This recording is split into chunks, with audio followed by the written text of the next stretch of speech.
अमरावतीत महापौर कुणाचा याकडे सर्व अमरावतीकरांचं लक्ष लागलंय। बहुमताच्या गणितात भाजप आघाडीवर आहे। सत्ता स्थापनेच्या युवा स्वाभिमानी पक्ष केंद्रस्थानी आहे, तर रवी राणांच्या पक्षाकडे 15 सदस्यांची मॅजिक फिगर असल्याचंही पाहायला मिळतंय। अमरावतीत नेमका महापौर कुणाचा होणार हे पाहणं आता महत्त्वाचं ठरेल।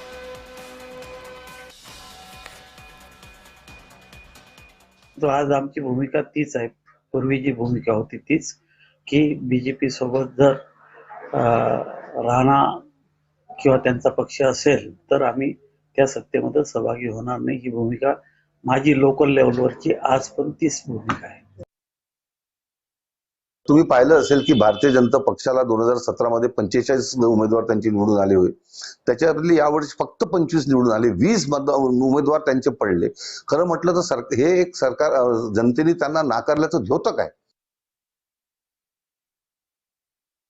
15 जागा जनता जनार्दनच्या आशीर्वादाने निवडून आल्या आणि 5 ते 6 जागा आमच्या 100 मताच्या आत पराभूत झालेल्या आहे। म्हणून मला असं वाटतंय की जनतेच्या मनामध्ये रवी राणा, बाणा आणि स्वाभिमान पक्ष हा होता। जनतेने भरभरून आशीर्वाद दिलेला आहे। त्या आशीर्वादाचं खऱ्या अर्थानं सोनं करणं, या महानगरपालिकेचा विकास करणं, विकासाच्या माध्यमातून या शहराचा चेहरा बदलणं हाच आमचा एक संकल्प आहे। अमरावतीतील पक्षीय बलाबल नेमकं कसं आहे तेही पाहूया। भाजप 25, काँग्रेस 15, युवा स्वाभिमान पक्ष 15, एमआयएम 12, राष्ट्रवादी काँग्रेस 11, तर शिवसेनेकडे 3 जागा आहेत। ठाकरे गट 2, बसपा 3, वंचित 1।